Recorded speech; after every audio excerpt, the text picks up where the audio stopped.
Welcome back to Disco, our way into the woo-woo, and hopefully yours too. In today's episode, we're joined by Victoria Song, a private advisor to the world's top performers who trust her to remove the invisible blocks between them and their next impossible win. Whether that's a billion-dollar deal, becoming a headlining artist with billions of streams, or a deeply personal transformation, Victoria helps people bend reality. Her signature bending reality method blends high-performance strategy with precision energetic work, unlocking a state where quantum success feels inevitable.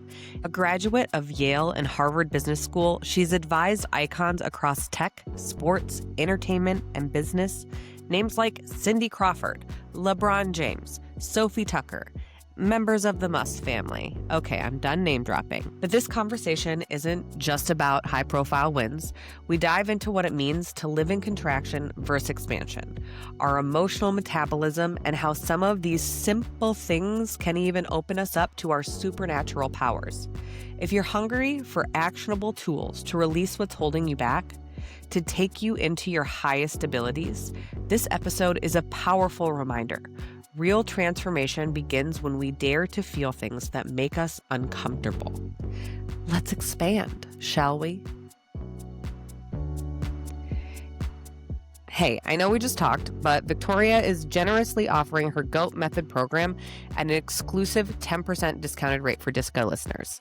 By clicking the link in the show notes and using code DISCO, you'll receive a complete 3-day neural recalibration protocol plus a bunch of other stuff. So make sure when you're done listening to go back into the show notes, click the link, and use code DISCO. Disco, the podcast. Disco, the podcast.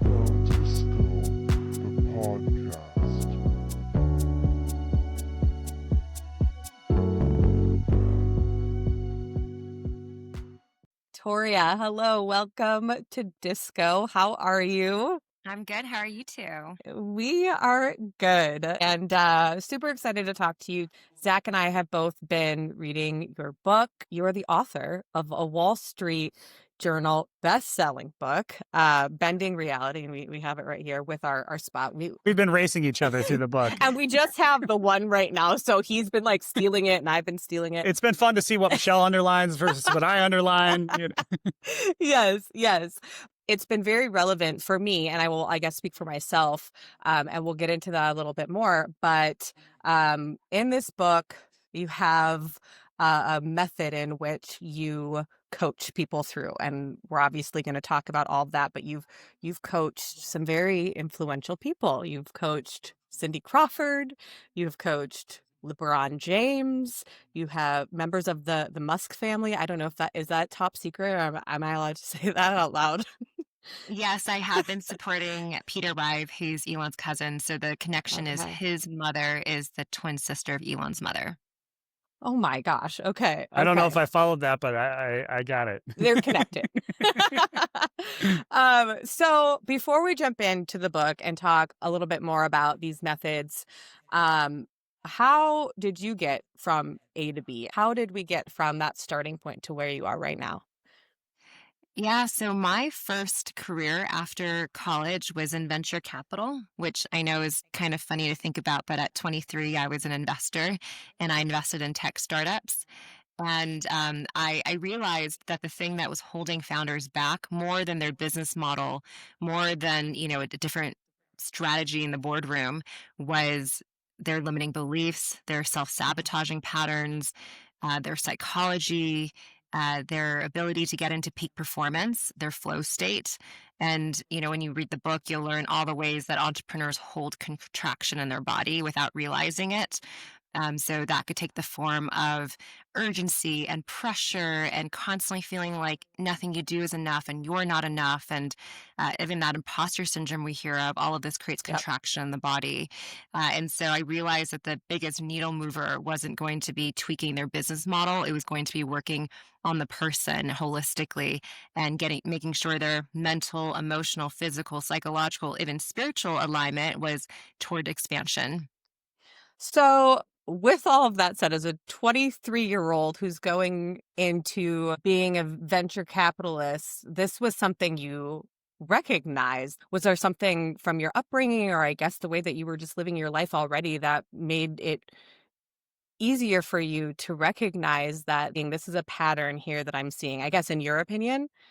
Yeah. So I would say two things happened. One is that even though I was the youngest and the only female and the only non-white person in the board and as an investor in their companies, I Yeah, noticed that they trusted me in a way to kind of tell me things they weren't sharing openly with the rest of the board. sure. So they would pull me aside and say, hey, this disastrous thing happened this week.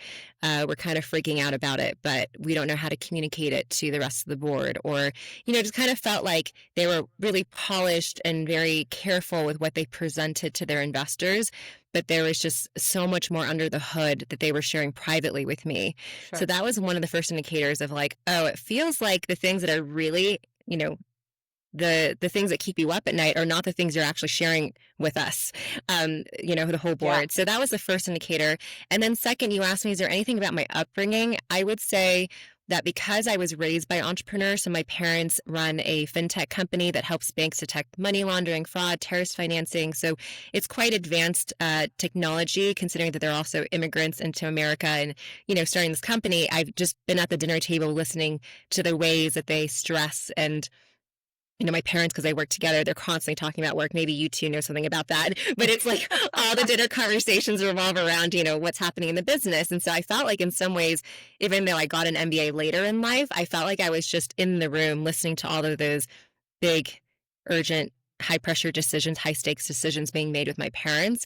And I could see the ways in which work and even workaholism was impacting their health, impacting their well-being, their time with family.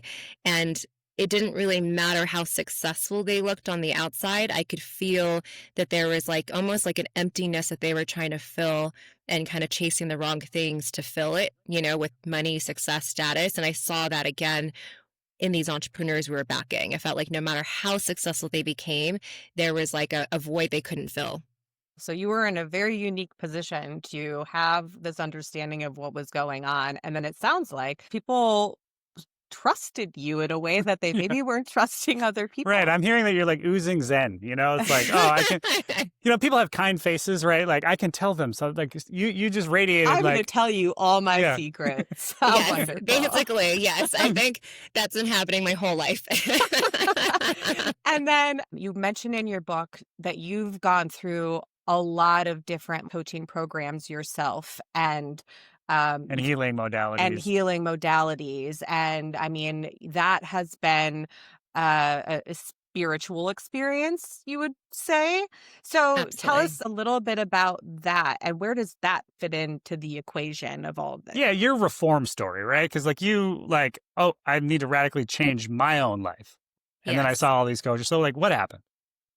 Yeah, I would say that the way that I dealt with my early patterns of, stress or anxiety was like just to kind of escape through high achieving. So I was Sure. like, getting straight A's, going to great schools. But the place I couldn't hide it, which makes sense, was in my personal dating life. Sure. So I was noticing these patterns in the people I was choosing, the people I was attracted to, the people I was attracting that made it very loud. Okay, I have some stuff I need to resolve. That said, it wasn't so straightforward because as someone who only cares about performance and achievement, I only hired someone because they told me they were going to make me more successful. So I hired my first coach when I was in business school. And so over, 10 years ago, this was 2013, I hired my first life coach. And Okay. she was recommended to me by another venture capitalist. So someone who was older than I am, who's successful, who was another venture firm. I thought, okay, if you're telling me this is going to help me be more successful, then I'll try it. But of course, if you've ever done life coaching, it's so much deeper than just your career. And so very quickly we looked at like, oh, okay, here are my relationship patterns. Here are, the social hangups that show up in even like a business school environment. And so Sure. I started to work on like that deeper core wounding pattern, whether that was around self-worth or feeling like no matter how much I achieved, it never felt like I could feel it, kind of like Sure. that feeling I mentioned earlier with the entrepreneurs. I was like burning through life, burning through, people, situations, achievements, just to like feel something, but it was never giving me the high that I thought it would. So Yeah. I worked on that, and then I got kind of addicted and started hiring everyone, whether it was a coach or a Reiki healer or a shaman. And before you knew it, I hired like 30 people, and I'm still hiring people today. And I'm trying like every modality under the sun, from medicine journeys to somatic work to energy work. Like if you name it, I've probably tried it. So that's kind of how I found my way into it. And I feel like it's one of those things where naturally, because I was such an early adopter and power user of coaching, it makes sense that I found myself doing it myself. So getting into the core methodologies of your book, that is mainly revolving around being in two states, and that you mentioned are contraction and expansion.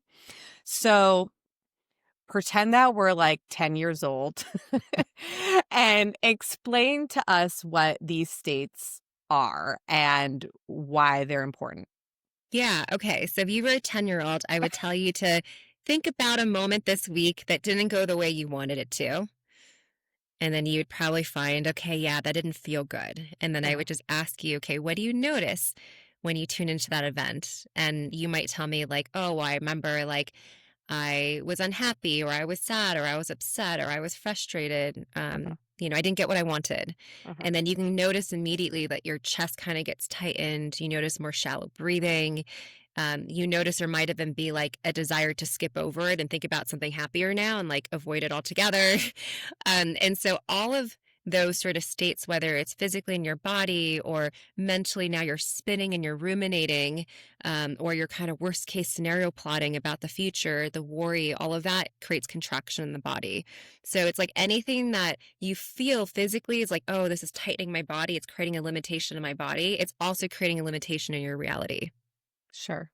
So that makes sense. And as you're talking, we have a almost 2-year-old, not quite 10 yet. But it's actually, this book has been really helpful for me in parenting, because the emotional side of contraction and expansion, which is a big part of that, are simple concepts in the sense of just feeling your emotions. And it's just constant, because obviously we're dealing with emotions constantly with a 2-year-old. And it's like, how can we start to teach him about contraction and expansion without him obviously understanding that these are the concepts of it? But it starts from early on, right? Like, these are the things that we are brought up learning how to take these emotions, and we're either feeling through them or we're tightening up, and then we're acting in that space, right? Yeah. We should define the opposite pole, expansion, really clearly. And I think the way to do that is like, what are our supernatural abilities? What is bending reality? Why do we call the book Bending Reality? Like, why should I care about this at all? Right? But beyond just like trying to process my emotions a little bit better, what's at stake for me if I like do this well?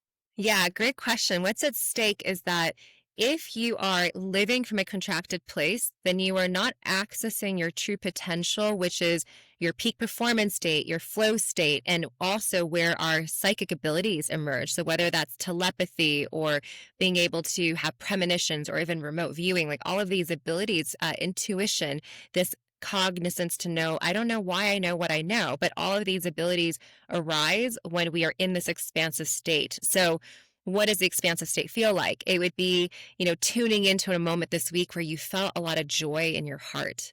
Maybe you even felt grateful for your life. There was a moment where you felt high, happy, at peace, even like curious and excited and pleasantly surprised.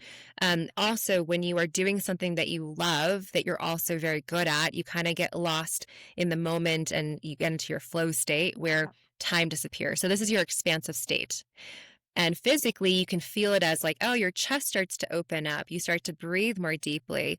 You feel this like kind of bubbly aliveness. It's like literally more energy running through your system. So there's a sense of aliveness, versus contraction feels like it's almost draining your life force energy. So I'm curious if you have examples of how you experience contraction and expansion as you've been learning about these concepts. Absolutely. Yeah. So my observation for myself and others is that as humans, we don't like to be uncomfortable. And so when something doesn't feel good, we immediately want to reach for something, whether it's food or alcohol or, exercise, even something else to get us out of feeling this way. How can I distract myself and pretend this didn't happen?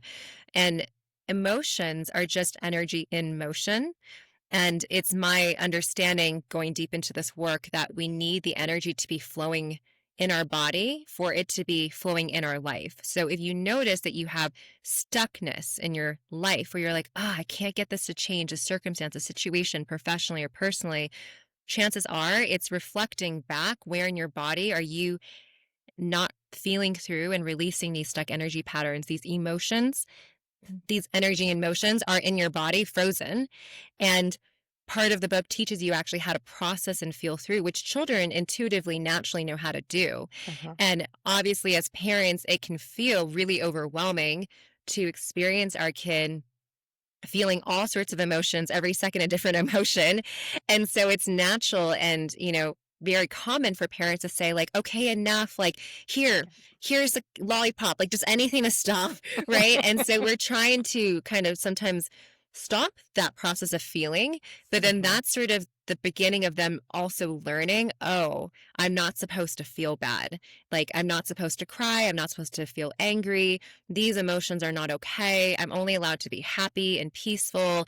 These emotions are okay. And so then already just by learning these are better emotions and these are negative emotions, they start to selectively block, suppress, repress. And then that's what's creating these frozen, stuck energy patterns that aren't flowing in the body. That and certain, as you can imagine, wounding caused by an event that was really hard, whether it was losing a loved one, even losing your pet, can create that sense of like, ooh, heartbreak. I don't want to feel that. And so we have all of these micro moments and bigger moments. It could have been bullying or even something more severe that will be held as memory in the body. I think maybe the way to make this like process clear of like, because like what you say in the book is a lot of us, in isolation and then in aggregate socially, spend a whole lot of time in contraction, going through our lives without us ever really realizing it or ever understanding why that's bad. So this is what you help, your clients do. You help them access their highest order abilities through figuring out how to spend more time in expansion than contraction, because that's where all the magic lives. And so take us through a couple of stories. Like what happens to people? What have you seen? You take somebody that's really in contraction to expansion. Yeah, so I'll take some of my more recent case studies of clients who had really huge outcomes, like 9-figure business, kind of opportunities. And so recently I had a client come to me who grew up watching her parents fight a lot. So just already her baseline tolerance for stress and chaos and drama is set point higher than sort of the average human being because she was accustomed to it in her childhood.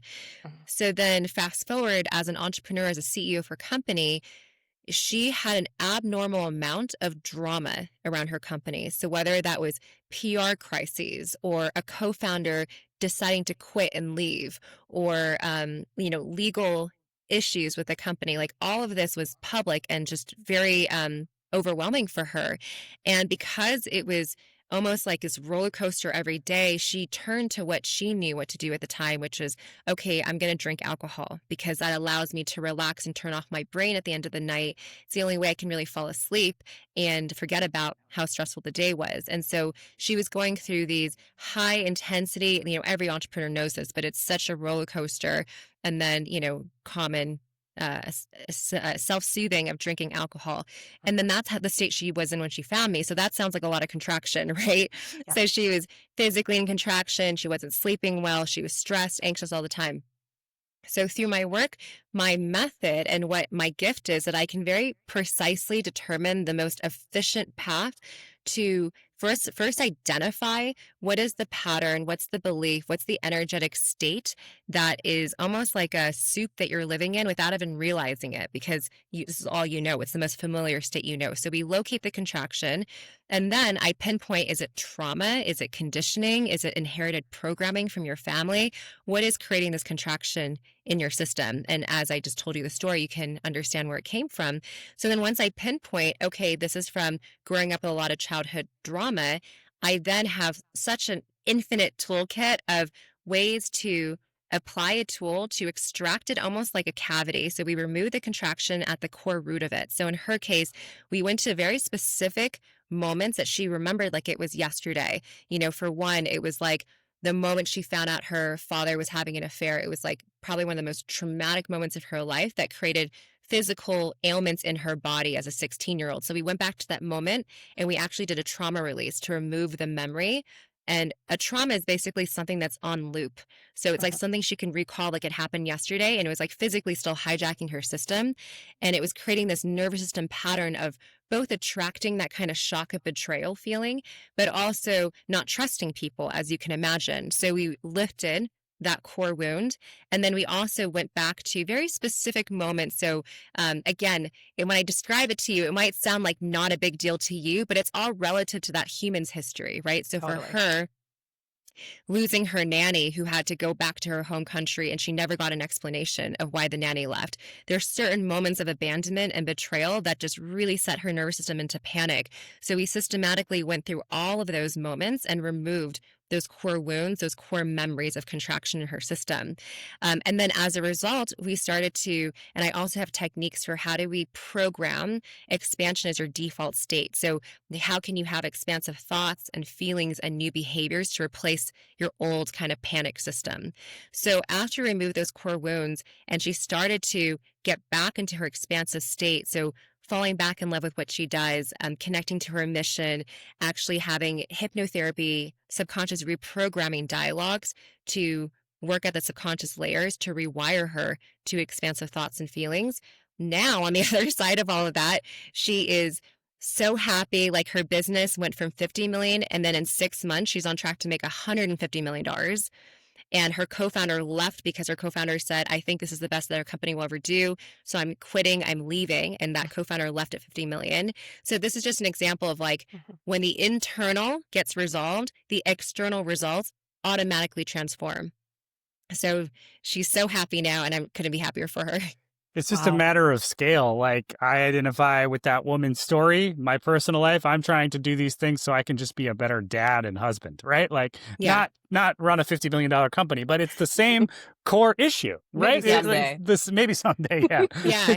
It's the same core issue. And so that was a really helpful story. One thing you mentioned too, it's like I think all of the work that you did with all of your modalities and all of the coaches, you have this phrase that like, I found the simplicity behind the complexity with contraction and expansion. So explain that. How did you get there? What does that mean? Yeah, the simplicity behind the complexity, meaning that there are so many modalities out there. There are so many coaches out there. There's so many different techniques, and you could call it life coaching, energy work, business coaching, medicine journeys. However, what I found underneath kind of the meta framework that all of them are achieving is how can we move you from a state of contraction into a state of expansion? So for instance, we often hear this idea of like, oh, you should do what you love. If you find your purpose and your mission, then like you will be happier and more successful. And when we look at that, what does that actually mean? Okay, well, when I do something from a place of I'm not good enough and I have to prove myself, that feels like so much contraction in my system, which is how most people pick careers, is like financial instability and security. Let me go find something to feel financially secure. But all of that kind of hustling energy is very contractive. Meanwhile, if I actually tuned into like, what am I here to live? And like, what do I love? What's my mission? What's my purpose? How can I give back to humanity? Instantaneously, you feel this lightness in your heart. You start to feel your chest open up. You start to feel expansive, right? And so what I noticed is whether you're told to have a gratitude practice or you're told to pick your mission and purpose and live it out, all of these you should ... It's because it puts you in a state of expansion. And when you're in that expansive state, you're in your highest timeline. It sounds so simple. So what are people so afraid of?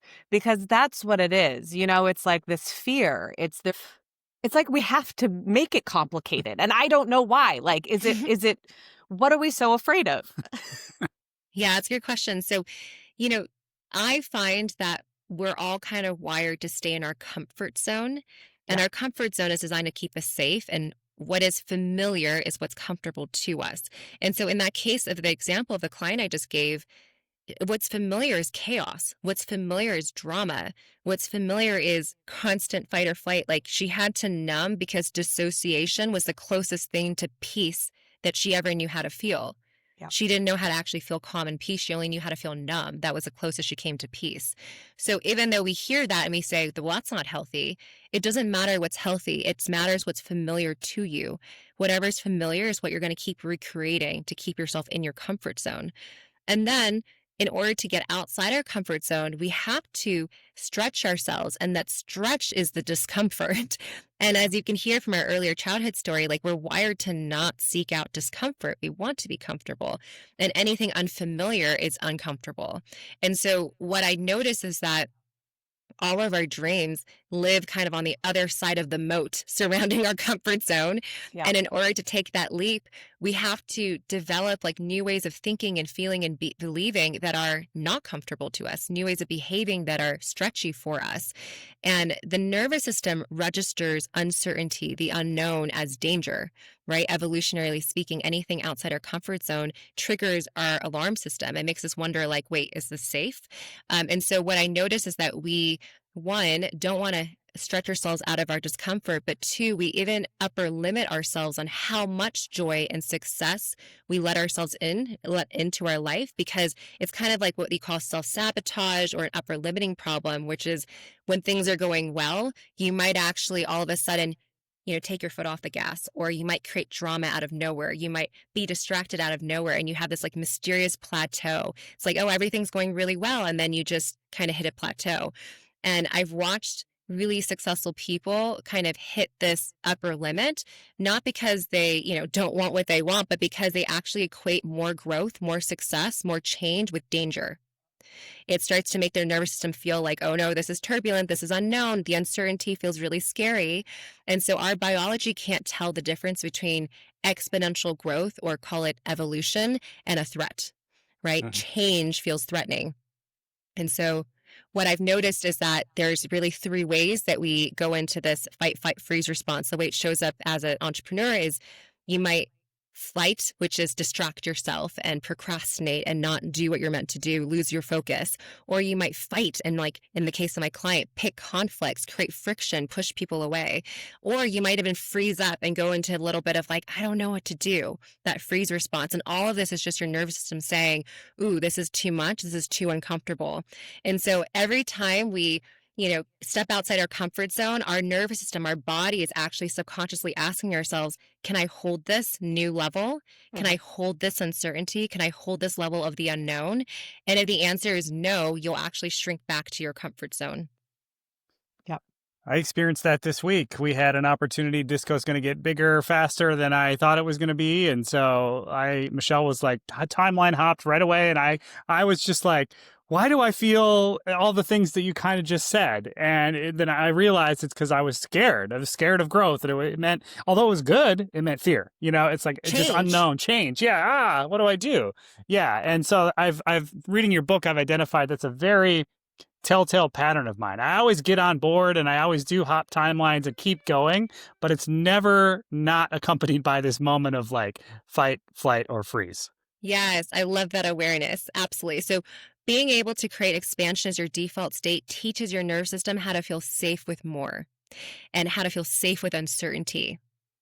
Yeah. So to me, it sounds like we're kind of working up, on the two ends with contraction and then expansion. There's no way to avoid having to work through what trauma from being a child you're eventually going to have to work through in order to live a life that is not in contraction, because we all have it. I mean, I spend my days like, how can I make my child's life like as him experience as little trauma as possible? But there's nothing that we can do about that. You can do what you can do, but it's the human experience at the end of the day. And like he hit me in the face the other day and Michelle made him apologize to me and say sorry to Daddy. And I'm basically crying because it's like, this poor kid has to feel shame, Okay. So I'm so glad you brought that up, because I do want to say this, which is that one, kids are very resilient, but two, you do want your child to develop the resiliency to know, oh, I can feel contraction and still bounce back. Yeah. It's safe to feel contraction, because what you'll create is the flip side, which is you'll create a kid who felt like they lived in a protective bubble where everything was great, nothing was hard.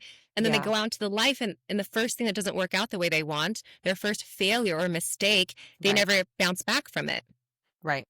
Yep. 100%. And it's all, we're doing it for the first time. It's like you figure it all out. But it is something that I have to tell myself every day. You remind myself exactly what you said. And on top of that, no human being is going to get out of this life unscathed by some version of trauma. And it is our core purpose or journey to turn into these adults and work through those things so that we can then come into expansion. But then on the other side of that, there's this unknown, this fear. So getting past that is something else. And I guess I know you talked a little bit about the upper limit. What is an upper limit? What is an upper limit? One way of thinking about it is an upper limit is where your mind goes into, okay, this is the thermostat that sets it like the temperature in my room is comfortable, and anything beyond this much money, this much success, this much love, this much intimacy almost feels like either unfamiliar or too good to be true. Sure. There's no way that could happen for me. So it's like, Sure. yeah, so basically that keeps you capped at, because you get what you expect. You get what you tolerate, and then you also get what you expect. Sure. What do you mean when you say in the book, because it's so grounded in the nervous system, and you've been using, talking about the nervous system a little bit so far. So like, let's go into it a little bit more deeply. I think it's pretty interesting when you said your nervous system dictates the bandwidth of reality that you can experience, and therefore the conception of reality that you ultimately have. So how does that work? Why does that happen? Yeah, so kind of relate to the topic we were just talking about. Yeah. If you can feel safe in your body, and you just basically feel like, oh, even in the eye of the storm, there's a part of me that instead of like getting really tight and afraid that this is life or death, I'm actually able to stay open. And it's the person who can stay open and calm and peaceful, even when there's turbulence, that has the most power in the room, that can see clearly, that doesn't go into tunnel vision of, oh no, like I can only see fight or flight, but actually goes into, okay, I'm going to stay at peace, even in the eye of the storm. And all of a sudden, instead of black and white, I can see all possibilities. I can see, okay, there's different timelines, different possibilities of how this can go. And so the person who can keep their nervous system at peace has the most power in the situation. And another way of putting that, and when I talk about the bandwidth, is your ability to perceive more of life, to see life more clearly versus that black and white thinking that happens very quickly when you're in contraction, is what allows you to, again, be in your power and to hopefully see all the possibilities so that you can consciously choose the highest timeline in that situation. And the way that we get there is by feeling through those emotions. Yeah, the correct? only way out. That's the ideal there is that, the only way out is through. Yes. And that's where like nobody wants to actually do the hard work because it's Right. unsexy. It doesn't feel good. It's uncomfortable. It's stretchy. It makes you go outside your comfort zone. You have to feel things that you've created a whole life probably to avoid ever feeling again. Mm-hmm. Yep. And you talk a little bit too about how our bodies remember what our minds forget. I feel like we've probably even mentioned that on previous episodes. Can you explain that idea a little bit for somebody listening that's like, what, I don't get it? Yes. So you can think of the body as the subconscious part of ourselves. So when we say like the mind, we often think it's like this very conscious, a part of us that's able to do what we want and execute every decision to its highest because it's a conscious part of us. But we have this subconscious part of us that's almost like a tape recorder that's been living with us and recording every moment of our life, including when you mentioned your kid, having to apologize. Like that subconscious tape recorder is running all the time. And then based on that passive recorder, we're learning, ooh, this gets me applause, this gets me yelled at, this makes me get shamed, this makes me feel good about myself. And so we're learning this feels good, this feels bad. And so on the subconscious level, on our physical somatic level, we are recording everything. And so we have this reaction to things before we mentally even can figure out, wait, why did I pull back from that? Right. So our body is responding faster. Subconscious is actually responding faster than our mind is making sense of our reality. And so, yes, if you can really tune into the emotional patterns that are held at a subconscious level. There's also an expression of the body keeps the score. So it's literally like in a cellular memory, our physical bodies remembering everything. That's the level that I'm working at with my clients. Sure. Yeah, this is, I mean, something that I have been working on a lot. And I kind of fell into accidentally doing brain spotting, which I'm not sure if you're familiar with or not. I've This is heard a this. modality. Yeah. Have you? Yeah. But I was just going to a talk therapist, and this is something that she was trained in, and I can provide more info for anybody interested, but it's essentially a EMDR offshoot of some Yeah. kind of triggers memories and things that the body is holding so that you can release them. And it's been so great because I feel like there have been things that I haven't been able to allow myself to just like feel. I haven't wanted to go there, Or but even knew that it was there. but I Yeah, you knew probably it was repressed there it, maybe. Yeah. 100%. And I think even just in the last like few years of parenthood, it's like I can't deal with that right now. Like this is the priority. I need to focus on my kid and all of these things, and I don't have time for these emotions. So it's been really helpful even just to like crack the door open to allowing myself and giving myself permission to feel those feelings. But it's been this like toggle between, okay, when are we dwelling? When do I move on? So I'm curious, you know, as somebody who might be experiencing wanting to overcome some of traumatic experiences or whatever it might be, is there a point where it's like, okay, we're dwelling on this now? At what point do you know, like, okay, I can move forward into expansion now? Yeah, that's a great question. So first of all, I love that you're doing this work as a parent, because to me, that's the best thing you can gift your child is for you to heal it, because it passes on 7 generations. So whatever you resolve, you don't pass on to your child. And to answer your question, what I've noticed is that with everything, there is a chemical cocktail, and we can get addicted to chemical cocktails. Like I said, this client was kind of addicted to drama. Right. And so on some level, you can get so accustomed to, so familiar with this chemical cocktail that you create situations that make you feel panic because you are addicted to drama. But what you're describing is different. You're saying, I never really wanted to feel these things. So you don't have a pattern of being addicted to feeling these things. If anything, there's probably an avoidance pattern of not wanting to feel these things.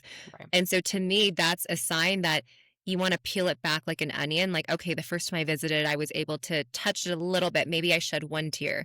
Next time I visited it, I went deeper. I felt it on a deeper level. And then at some point, you'll feel like, oh my gosh, I was really cracked open and I felt the emotions flow through me. Yeah. And I feel lighter now. Yep. I actually feel like almost like I was cleaned out, like almost like a sauna for your soul. You're like, wow, I feel purged. I feel good, right? To me, that's an indication, okay, you've actually moved the energy pattern, versus there are some people, again, out of familiarity, can get addicted to like a victim loop of feeling sorry for themselves and constantly feeling like things are happening to them. So that's, again, like why it's so helpful to work with an expert who can help understand, are you re-traumatizing yourself? Are you actually addicted to this emotional pattern of feeling like a victim? Or are we actually moving through it and you're processing it? Sure. Yeah, I think I want to name this episode Sauna for the Soul. I haven't heard that before. Sauna for the soul. The addiction to the chemical cocktail, like Joe Dispenza talks about that a lot. I think, like, the remembered past that your body just, like, even though it's a negative thing and it's not good for your life, like your body craves it without you even being aware of it. And then you just think that is all there is to reality. And so like the idea of like there is something else just doesn't make sense. It doesn't compute. I've certainly been there in the past where, like, Michelle would talk to me about, there is a, like, you're probably in a local, actually it's a minimum, not even a local maximum, but there's a global maxima that you could get to. It's like, no, there's not. This is just what it is. Yeah. And so as you get out of that, you like issue the invitation in your book to, I invite you to feel your feelings. And I'm like, yeah, all right, invitation accepted. Did I just sign up for a full-time job? know. Well, I love that you said, your bandwidth to feel more, your local and your global maximum, because before you feel your emotions, you kind of have this very narrow bandwidth in life where you're like, okay, the best way to move through, like entrepreneurs are this way, pretty numb. They're like, my highs aren't that high, my lows aren't that low. And that keeps me able to keep operating without getting wiped out by my life. But as a result, they don't feel much of anything. Like the best news ever, they barely feel it. The worst news ever, they're like, well, that's good. I barely feel that either. But if you start to feel your emotions, you'll start to notice you develop this fast emotional metabolism, which allows you to move through both the contractions very fast, but better is that you start to feel your highs are getting higher. When good news happens, you want to like jump up and down and you actually feel more life force energy, more excitement, more aliveness in your system. You're no longer moving through life kind of numb to everything. And that's probably one of the greatest gifts that I feel is, a side effect of this work, that no one comes into it thinking like, I want to feel more in life. But then at the other side of it, they're like, oh my gosh, I'm crying tears of joy. I'm crying tears of gratitude. I've never felt this much and this alive, And that's really what I think we're here to experience and what the human experience is about. But most humans don't want to feel. So they're just kind of trying to deal with life. But that's kind of creating this protective barrier where they're not feeling much of anything at all. Most of us are in our heads, not our bodies. I'm guilty there too. So if I'm trying to feel these feelings, I'm sold. Everything you're saying, I get intuitively, I understand. Like, how do I do that? If I've never tried to do this before, like sit down and feel my feelings, what am I doing? That's why I said, it's like, is this a full-time job? Because I feel like it would require constant attention, and maybe that's a fallacy. Maybe that's not the right way to think about it. So anybody listening that wants to start to try this in their life that hasn't yet read your book, what do they do? So the most simple thing that actually is very game-changing is the moment you feel something uncomfortable, if you can just tell yourself, I'm allowed to feel this, and just keep breathing through it, already you're going to do better than most people who are trying to escape feelings of shame or guilt or, whatever it is. So for instance, like the next time you feel upset or angry, instead of feeling either like explosive or like I shouldn't feel this way and let me stuff it down, you can just say, yeah, I'm allowed to feel upset. I'm allowed to feel angry. And even better, I always recommend like grabbing a pillow and actually just like screaming into the pillow, or taking a towel, a bath towel, and like hitting something that won't break like your floor or the table or couch. I've even gotten like one of those plastic bats that they sell on Amazon, and I'll like hit a mattress, but it's just allowing yourself to move the energy through you so that anger doesn't get stuck in your body. Because even now, Western science is studying that one of the most common maladies across all cancer patients is repressed anger. Interesting. Yeah. And so you don't have to take it out on someone. Like in the book, I say, don't text, talk, don't tell anybody when you're feeling angry, but you can process it in private. Yep. You don't even know this, but yesterday, so I've had like an emotional week, and for reasons I can't even totally pinpoint, but I've just been feeling it all, and I could feel myself starting to shove those emotions down because again, they weren't convenient. I was bringing my son to daycare. We had, we've got busy lives, whatever. But on the way home from dropping him off at daycare, I was like, I'm just going to scream as loud as I possibly can in the car. And I did. It was blood curdling, like murderous scream. Honestly, I kind of terrified myself a little bit. And then I just started to cry. But it was like by the time I wiped my tears and I was like, I felt so much better than I would have had I came home, walked through the door, continued to bottle those emotions in. So yes, even just like being at the car, I think is a really great place to let out those emotions. Yes, I say that, yell in your car, but you just demonstrated a fast emotional metabolism. Thank you. Yeah, you did seem What in a a good mood when compliment. you got home. Yeah. But Yeah. see, that's the point. That's why so many people are like, oh no, what if it's a bottomless pit? What if I turn into someone who just becomes an angry person and they over identify with their emotions? But Zach is like, you came home and you were so happy. Like, do that more. Right, exactly. Away from me. Yes, no, and there's part of your book, which is funny because Zach and I think we attached ourselves to this idea and this practice, I guess you could say, separately on our own terms. We both highlighted this. Yeah, but the idea of when you're feeling something, you can tell yourself, I'm feeling angry and I love it. And I Yes. have done it so many times So have I. since reading. And Zach brought it up too. And I'm like, that's so funny. We both connected with that. And it's been really helpful. So I think too, obviously people should pick up the book, read the whole thing because it's just chock full of tips like that you can use in just your everyday life. And there's something about just being able to say like, yeah, I'm feeling really angry right now. And wow, this is a human emotion. And there's something really amazing about that. To take that pause and acknowledge it. And it's been very helpful, this like strange, calming way. So thank you. Yeah, the love tone does that. shift kind of immediately when you do that. You kind of chuckle a little bit internally, and Yeah. it brings levity that like wasn't there. And so, yeah, I've been using it a lot. I'm feeling anxious, and I love that. Right? Yeah, but that's exactly what it looks like to allow and accept. Remember when I said I'm allowed to feel this? Right. That phrase kind of subconsciously rewires you to, instead of avoiding it, you're kind of, what fires together rewires together. So you're literally telling your body, we're allowed to feel this. Yeah.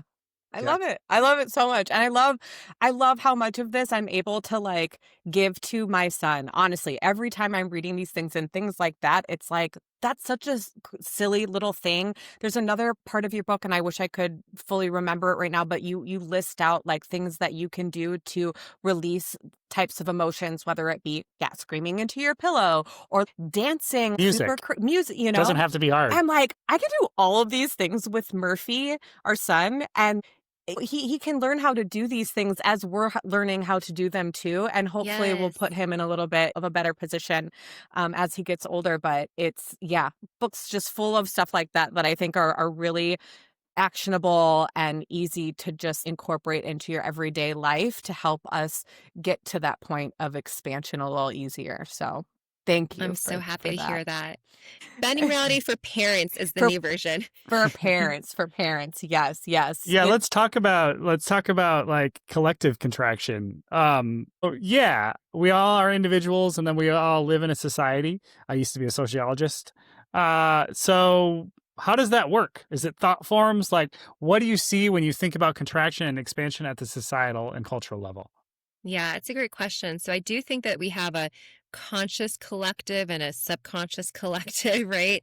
And we can see how quickly world events, news, media can shift the state of the collective. And so I've seen, most common example is the news, right? So depending on how often you turn on the news and consume, there's a difference between like conscious consumption of news where you're just aware of what's happening, and then like ruminating and keep hearing the same things that you already know are happening, and now you're just like in a Right. soup of it.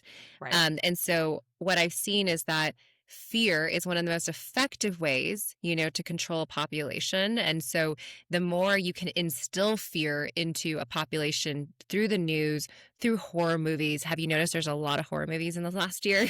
Anything that makes people feel on edge is going to create these tight nervous systems, right? The stress, the anxiety, those contracted nervous systems that haven't had the tools to regulate, haven't learned as children how to regulate their nervous system. True crime. Yes. It's just everywhere. Yeah. And so when you have people walking through the world really tight, really like nervous, really on edge, they don't trust each other, Yeah. right? We're unlikely to take care of our neighbor because we see everybody as a threat. Strangers feel dangerous, right? So that teaching us to fear the unknown in another person, another human being as well, is why I believe that we so quickly fall into the strife and conflict and war that we see that's happening on the planet today. So, yes, I do feel that there is collective contraction, and every single one of us who does this work for ourselves, it doesn't just ripple out into our own immediate family. We are raising the collective frequency. And so the more we can get into expansion, we are elevating the collective into expansion as well. Yeah. I'm going to give my friend Dak some props. He's not going to listen to this and you'll understand why. He gave up, he's very zen. He gave up all news, all media like 8 months ago. He has no idea what's going on. Alleges he's never been happier. So I can out him by name because he's not going to hear this. But anyways, like, is that an approach that you would recommend? Like, that seems a little extreme. So like, right, because I'm just bringing this up because there sometimes is this like tension in spiritual circles of like, to fully work on me, I must leave we, and that's really not the case at all. So like, how does one hold the world lightly without being contracted by it? Because people, we can't leave, It's a great question. And if there's a time for it, I would say it's only stage one of an infinite stage of evolution. So stage one is when you aren't solid in your expansion yet. And so you're very easily impacted by your environment. And so when you're first doing this work and you're highly sensitive and you haven't anchored in your sense of expansion, your personal power to maintain it and cultivate it, you might find that boundaries with certain people or, less exposure to news can support that.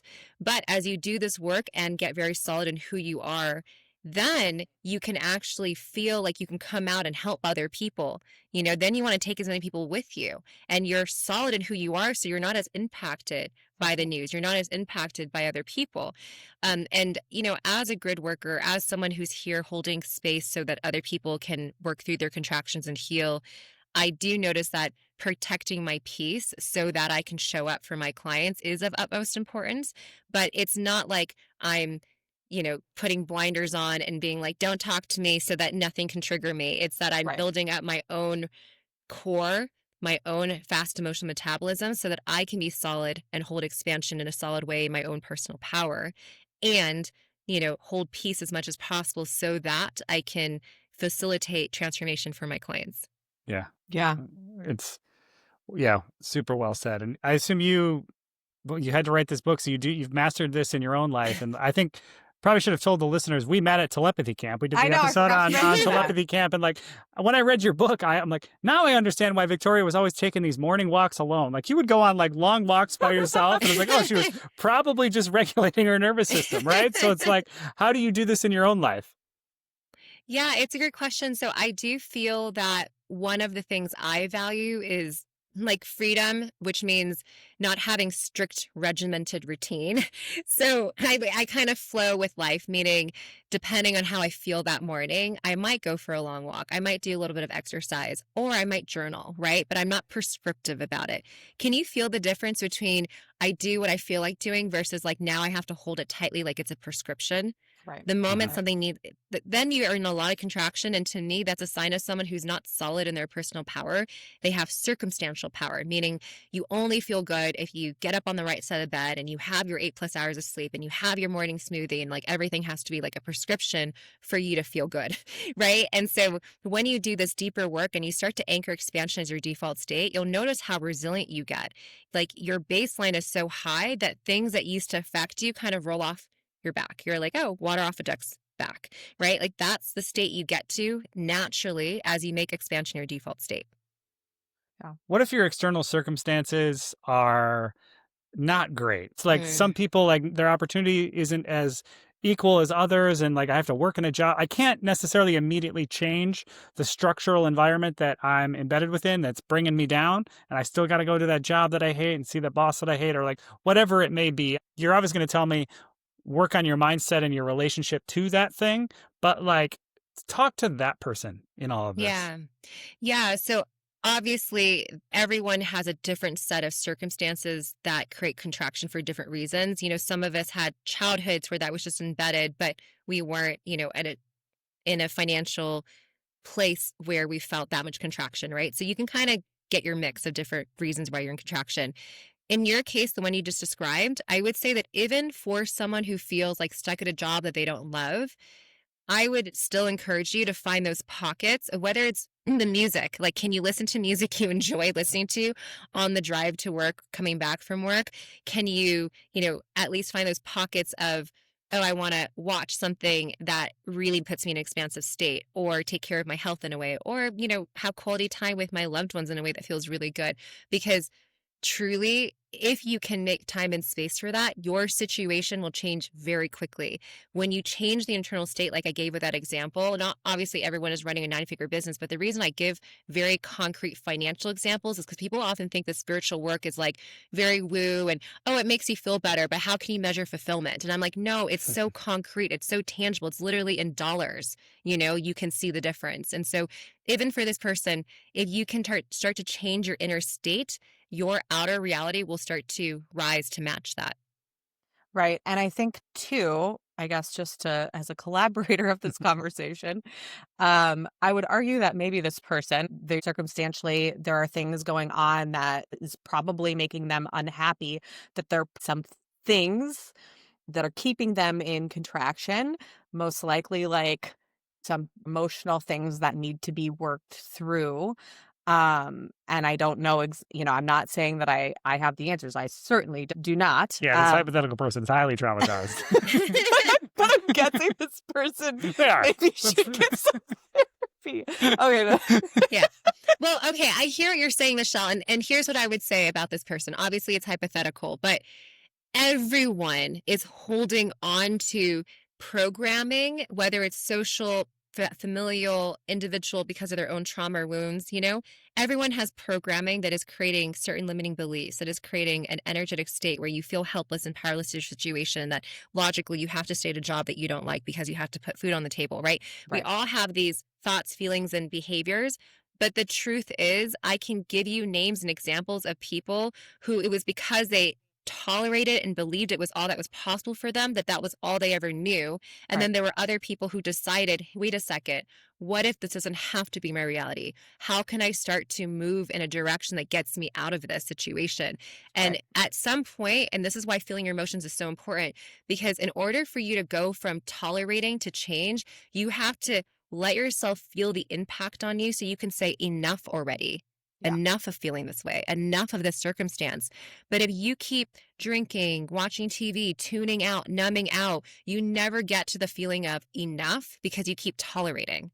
And so by letting yourself feel the truth of how you feel, you might actually get angry enough, upset enough, frustrated enough to say enough of this, and then you choose something different. Yes. Thank you for bringing that back. I tried to telepathically communicate with you that I wanted to kind of come back to programming and culture.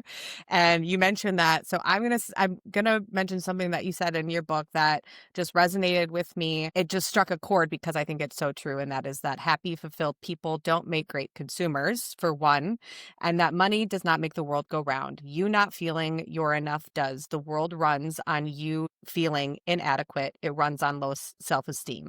So I loved that. And I think I had to read it like 5 times because I was like, oh my gosh, it's just so true. It's so true. So I'm curious if you could talk a little bit more about that. Yes, absolutely. So I think this is why people often see, spiritually conscious people like renounce, money and nice things, and they kind of just become more minimalistic, back to the basics. Yep. And it's just to that point, because when you feel really whole from the inside out and you're not looking in all the wrong places to fill that void you can't fill because you're, again, looking for status, money, something else from outside of you to feel better about yourself, you will be buying whatever it is they're saying you need to buy to look younger, to feel better, to have the vacation in the house that you're supposed to have, right? So to me, if we could all really do the work from the inside out, feel healthy, happy, even abundant from the inside out, not only would we be a match for more to be happy about and more to be, abundant about, but we would actually notice, I'm totally okay no matter what. Like I'm detached to this has to happen in order for me to feel happy, right? You start to feel like I'm at peace and I feel so full. Like I actually feel grateful for what I have and everything else is extra. And that's such a beautiful place to live. And as you can imagine, it's rare. Like when I describe it, you're probably like, yeah, there are certain moments in my life that don't cost a thing where I feel full. Maybe like when I'm taking a walk in nature and I see a beautiful sunset or a beautiful sunrise. And you start to tune into what are those moments that literally don't cost a thing that momentarily make you feel so full. Because that's the feeling that I'm referring to. How can you feel that from the inside out so that you don't need anything from outside of you to make yourself feel good? Yeah. Yeah. There's a lot we're working against, obviously. And it's, it's the world that we live in. So it's a difficult concept to grasp sometimes.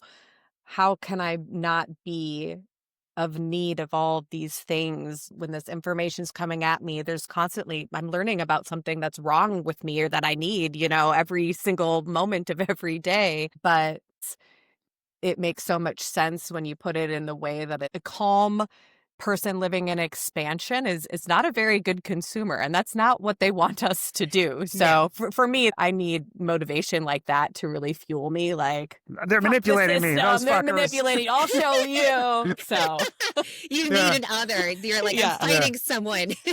Exactly. Yeah, that was like that's the inside of the whole Truth anti-smoking campaign too. It's just like, Yes. like, you don't want to be manipulated by those people. Right. Yeah. Right. 100%.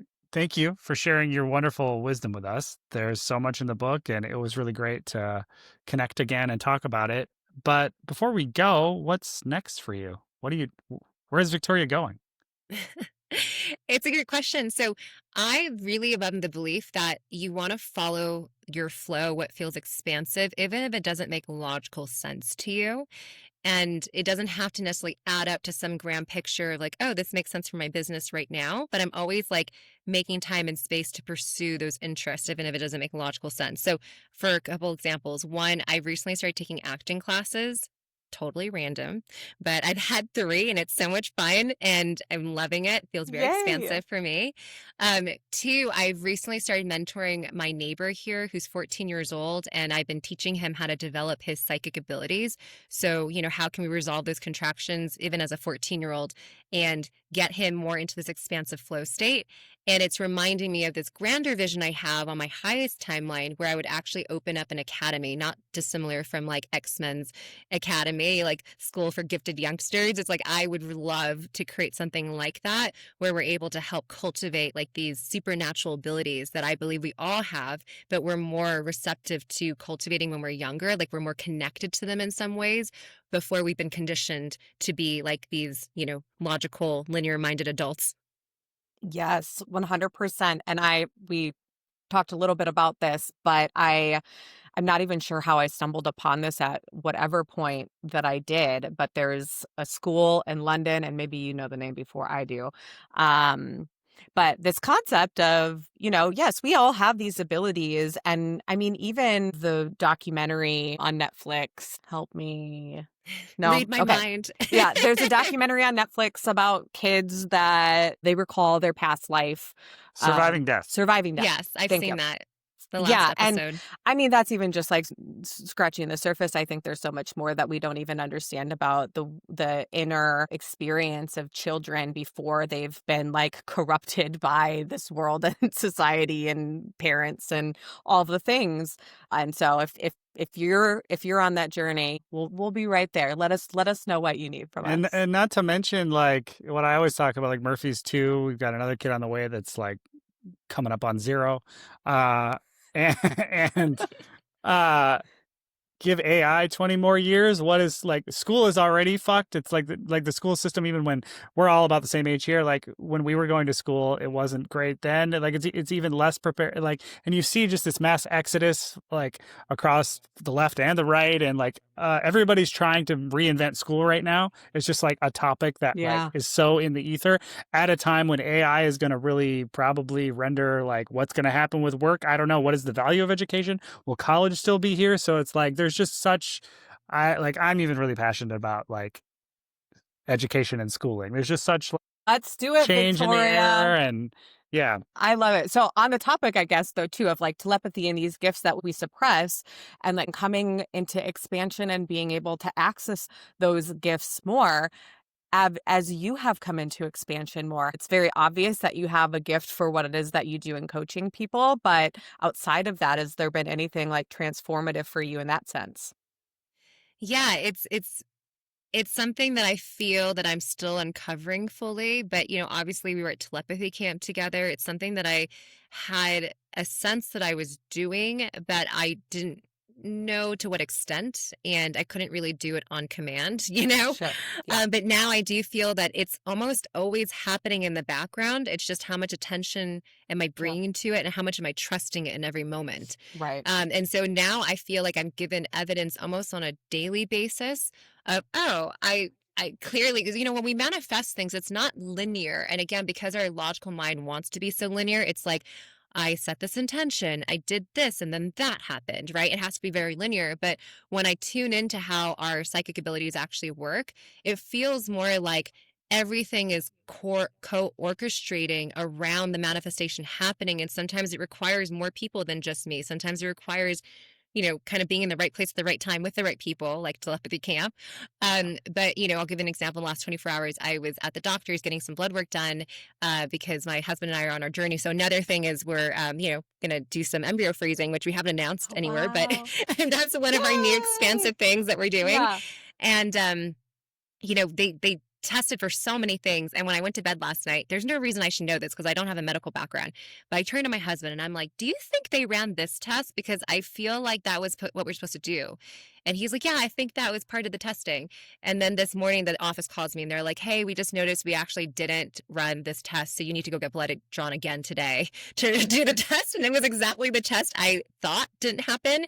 But again, like there's no reason why I should know that. But if I just allow myself to just trust my intuition and be like, feels like it. And then the funniest thing, the reason why I say it's an orchestration is because she told me she didn't realize they skipped the test until I texted her and said, hey, can you add DHEA to my blood test? Can you see if they can also test for that? And because she had to go back to my chart to add it, that's when she caught the mistake. So it was like, if I didn't text her, she wouldn't have gone back to notice the mistake. So it's like those moments where I'm like, I don't know why I asked her to add DHEA. And I don't know why I kind of knew she didn't do this test, know? So that like, I don't know why I know what I know. It's like a constant theme in my life. Totally. And I think too that that happens to people more often than anybody's even willing to admit. And but being able to just say, yeah, that is what that was. I just telepathically or whatever it was, that information came to me. I channeled it. I think it's happening more than we all even realize. Yeah. But that's amazing. Do you give yourself credit? Like, where would you rate yourself on a psychic scale? Like I don't. That's an odd question. I do have some clients that joke that I'm like Gandalf, but I don't know what would you rate Gandalf on a psychic scale? Highly. Very highly. I love that. Well, I mean, I just asked because, like, what's funny is the very first time that we actually met, you and I were supposed to like lock palms and like, oh, here's this person. I thought I was just looking for a partner, and like I didn't know it was one-on-one. He had just gotten back from the bathroom, I think. Yeah. Washed your hands. Right. So I didn't know what was up, and then I'm like, okay, you and I were the last two that like nobody ended up with, like the last chosen. And anyway, so like we hadn't met, and it's just like I put hands on hands, create a circuit, and the mosquitoes are like frying both of our arms, and it's just like, no, I have to maintain the circuit. I have to sacrifice for this. But like, you didn't know me, and you're like, do you have a kid? Yeah. I feel like you playing with him is your happy son specifically. Son, I saw you with a boy. Yeah. Wow. And you're like, I feel like you playing with him is your happy place, and like that didn't really resonate with me at the time because I was at that point in my life, I was more dwelling on like the negatives of being a new parent and that's the what I felt. And that's sacrifice. why I brought up forgiveness. Yeah. And as time has gone on since then, it's like, no, she was right. And now you gave me permission to like, oh yeah, this is like when I'm really happy doing this. Before it's like, I now have permission to see that. I could get emotional. I know, I am too. Permission to see that about myself. And it was always true. It just in contraction, it wasn't, so yeah. Thank you, Victoria. Seriously, this was a really amazing conversation. I'm just in awe of the way that you're able to talk about these ideas. It's such a gift to be able to hear something in a way that you needed to hear it in, because I think that sometimes these concepts and ideas exist all over the place in different words, but the magic sometimes unlocks when you hear something a certain way, and you have a really amazing ability to do that throughout your book, where it's like at least connected with us a great deal, that like the way that you explain these concepts, it's been a huge unlock for us. And a way to make these things actionable and just feel a little easier to access. So thank you. Thank you for what you do. And anybody listening should know that we will have a code for you to get 10% off. Disco is the code. Disco is the code, but we'll link all the things so that everybody has it. But you can get 10% off of Victoria's Goat Method. So again, we'll link all the things. But thank you so much, Victoria. We had a great time talking to you, and I mean, we're just excited to see what else you do. There's acting, the school. I mean, honestly, we believe you'll be able to do it all. So thank you. A Thank second book perhaps coming. Yes, All of the things. all of the things. All the things. We're excited to see.